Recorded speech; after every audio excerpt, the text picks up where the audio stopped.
सुबह की चाय के साथ अब खबर नहीं, खौफ परोसा जाता है, क्योंकि हर दिन एक नाम छपता है और वो इंसान उसी दिन मर जाता है। कातिल कौन है ये पता नहीं, पर सिस्टम तय है। अगर तुम्हारा नाम छप गया तो समझो वक्त खत्म। अब अखबार पढ़ना नहीं, उससे बचना जरूरी हो गया है। भोपाल का एक शांत मोहल्ला, शिवांगी कॉलोनी। सुबह के 6 बजे थे।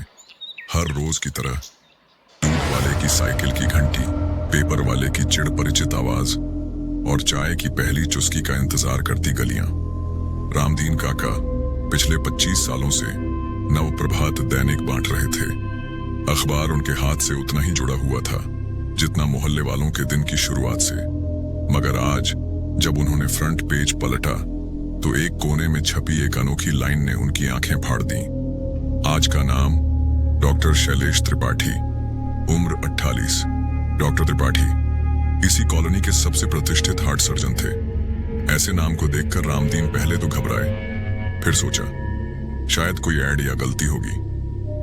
अखबार बांटते बांटते उन्होंने बात को हल्के में लिया, लेकिन मोहल्ले की हवा में कुछ अजीब सा जर घुल गया था। दोपहर होते होते खबर आई, डॉक्टर त्रिपाठी अपने क्लिनिक में मृत पाए गए। दिल का दौरा बताया गया, मगर उनकी आंखें खुली थीं और चेहरे पर अजीब सी सिहरन जमी थी। कोई जबरदस्ती नहीं, कोई घाव नहीं, लेकिन मौत में शांति भी नहीं थी।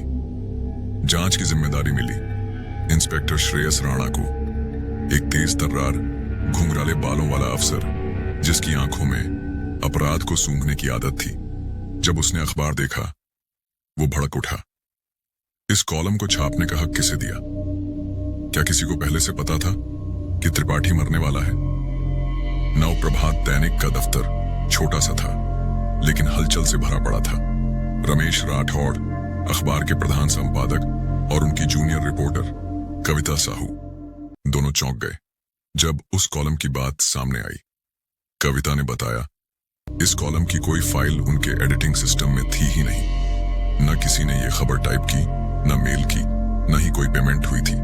लेकिन प्रिंट में हर कॉपी में ये लाइन मौजूद थी, सटीक, साफ और डराने वाली। अगले दिन सुबह फिर वही कॉलम छपा। आज का नाम नीलिमा सक्सेना, उम्र 62। नीलिमा जी मोहल्ले की सबसे शांत, संस्कारी महिला थी।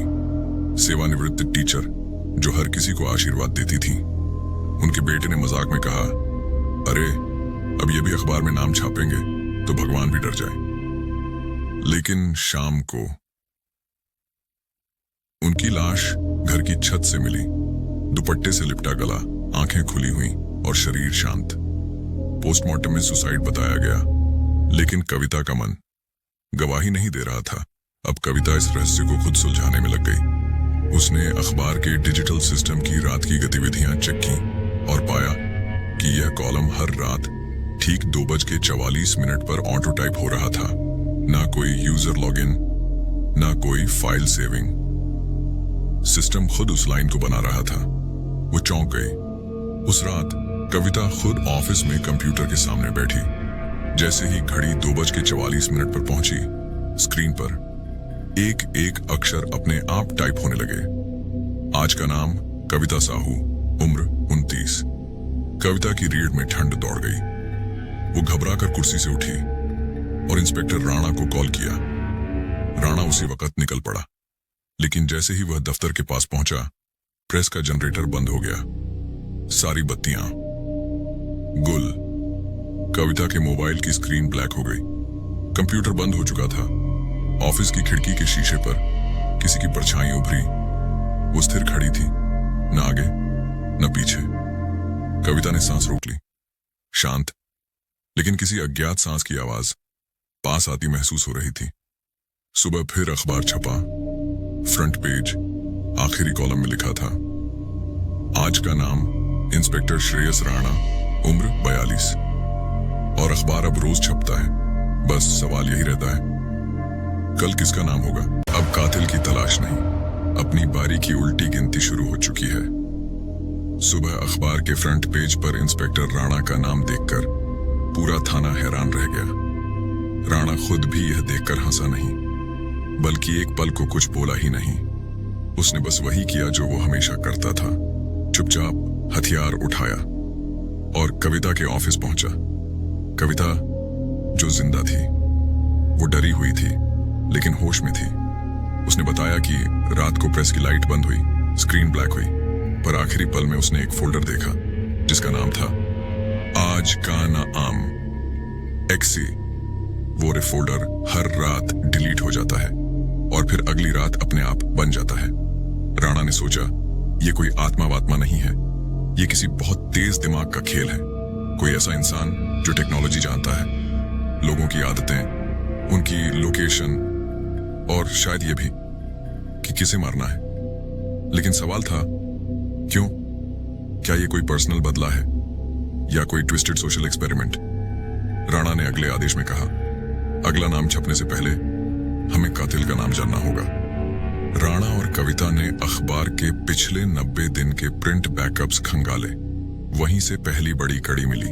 अखबार में सबसे पहला नाम छपा था राजेश अरोड़ा, उम्र 45, और वह था नव प्रभात अखबार का पुराना संपादक जो 3 महीने पहले सड़क दुर्घटना में मरा था। राणा चौंका, तो ये मौतें पहले भी हो रही थीं, सिर्फ हम अब नोटिस कर रहे हैं। कविता बोली, राजेश सर की मौत एक्सीडेंटल मानी गई थी, मगर अब शक हो रहा है कि वो इस पूरी मौत श्रृंखला की पहली कड़ी थे। तब तक 3 बातें तय थीं। 1, मौतें अखबार छपने से पहले तय हो चुकी होती थीं। 2, नाम हर रात 2:44 पर सिस्टम में अपने आप टाइप होता है, लेकिन कोई फिजिकल यूजर मौजूद नहीं होता। 3, मरने वालों का सीधा या अप्रत्यक्ष संबंध अखबार से जुड़ा रहा है। तो क्या ये हत्याएं सिर्फ अखबार से जुड़ी किसी पुरानी दुश्मनी का नतीजा थीं? इसी बीच एक और दिन, एक और अखबार। आज का नाम कुणाल सिंह, उम्र 33। कुणाल, कविता का एक्स बॉयफ्रेंड जो कभी उसी अखबार के डिजिटल डिपार्टमेंट में काम करता था। राणा ने तुरंत कविता से पूछा, तुमने पहले बताया क्यों नहीं कि कुणाल भी इस टीम का हिस्सा था? कविता ने कहा, क्योंकि वो तो मर चुका है। राणा ठिठका, कब? 2 साल पहले, आत्महत्या। उसने प्रेस के कंप्यूटर सिस्टम को अपने नाम से प्रोग्राम किया था। वो अकेला कोडर था। राणा अब चुप था। एक मृत आदमी क्या लोगों के नाम भेज रहा है? रात 2:44 बजे कविता फिर ऑफिस पहुंची। इस बार वो अकेली नहीं थी। इंस्पेक्टर राणा, उसका एक टेक एक्सपर्ट दोस्त और प्रेस का सीसीटीवी सब एक्टिव थे। स्क्रीन फिर से खुद ब खुद टाइप करने लगी। आज का नाम रोहित डागा, उम्र 35। रोहित डागा राणा का बचपन का दोस्त और शहर का सबसे बड़ा बिल्डर। राणा फौरन उसे कॉल करता है, रोहित तुरंत अपना लोकेशन बदलो, किसी को बताना मत और पुलिस स्टेशन में रिपोर्ट करो। लेकिन दूसरी तरफ से सिर्फ खामोशी आती है और तभी कविता के सामने की खिड़की टूटती है और किसी ने अंदर एक लिफाफा फेंका। लिफाफा खोलते ही पुरानी तस्वीर निकलती है जिसमें नव प्रभात अखबार की पूरी पुरानी टीम है और नीचे लिखा है, सिर्फ वही बचेगा जिसने सच्चाई छिपाई नहीं थी, बाकी सब छपेंगे। कविता राणा की तरफ देखती है, सर हमने क्या छिपाया था? राणा की आंखों में अब सिर्फ डर नहीं था, अब वो जानना चाहता था कि यह साजिश कब शुरू हुई और सच में कौन मर चुका है और कौन वापस आया है। जारी है मौत की सूची और अगला नाम तय हो चुका है। बस सवाल इतना है, क्या कातिल मरा हुआ है या मरने के बाद सबसे खतरनाक बना है? मौत सबको आती है, लेकिन ये पहले छप जाती है। राणा तस्वीर को घूर रहा था। नव प्रभात की पुरानी टीम की फोटो, कुणाल के चेहरे पर वही मुस्कान, लेकिन अब उस मुस्कान में खून बह रहा था। कविता धीमे स्वर में बोली, सर ये फोटो धमकी है और ये दिखा रही है कि हम सब दोषी हैं, लेकिन हम पर इल्जाम किस बात का है? राणा ने जवाब नहीं दिया। उसके चेहरे पर अजीब सी कठोरता थी, जैसे अतीत की कोई परत खुल रही हो। 2018 में एक रिपोर्ट आई थी एक अस्पताल की जमीन पर किए गए बिल्डिंग घोटाले की।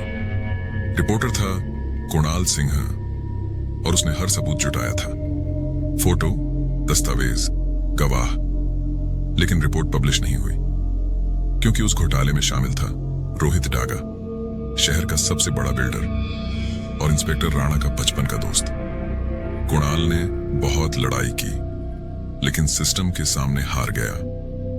3 दिन बाद उसने सुसाइड कर लिया और मरने से पहले प्रेस के सिस्टम में एक AI स्क्रिप्ट छोड़ गया जो हर उस इंसान का नाम छापेगी जिसने सच्चाई दबाने में हिस्सा लिया। राणा और कविता ऑफिस पहुंचे। CCTV ऑन, वायर ट्रेसिंग चालू, हर सिस्टम लाइव। घड़ी की सुई जैसे ही 2:44 पर पहुंची, स्क्रीन पर उभरा श्रेयस राणा, उम्र 42। राणा मुस्कुराया। कहानी वहीं पहुंची जहां से शुरू हुई थी। कविता कांप उठी। सर, क्या अब कुछ नहीं बचा? राणा ने चुपचाप अपना फोन निकाला और एक वॉइस रिकॉर्डिंग प्ले की। वह रिकॉर्डिंग कुणाल की थी। अगर तुमने रोहित को बचाया, अगर तुमने मेरी रिपोर्ट रोकी, तो अब मेरी मौत तुम्हारी जिम्मेदारी है। राणा, तुम ही आखिरी हो। उसके बाद यह सिस्टम खुद ब खुद बंद हो जाएगा। राणा ने हथियार टेबल पर रखा और बोला, मैंने उसे रोका नहीं, पर हां, खड़ा भी नहीं हुआ। आज ये सजा मंजूर है।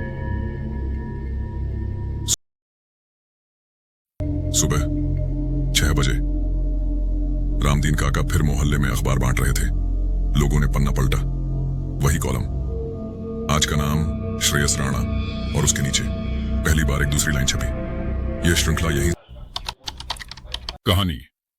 9 प्रभात बंद हो चुके हैं और ऑफिस में बैठी है। कंप्यूटर की स्क्रीन बंद है, कोई नाम नहीं छप रहा। वो सांस लेती है। पहली बार शांति की बाहर बारिश हो रही है। अंदर एक छोटी सी तख्ती रखी है जिस पर लिखा है, सच छापो वरना अखबार तुम्हें छाप देगा।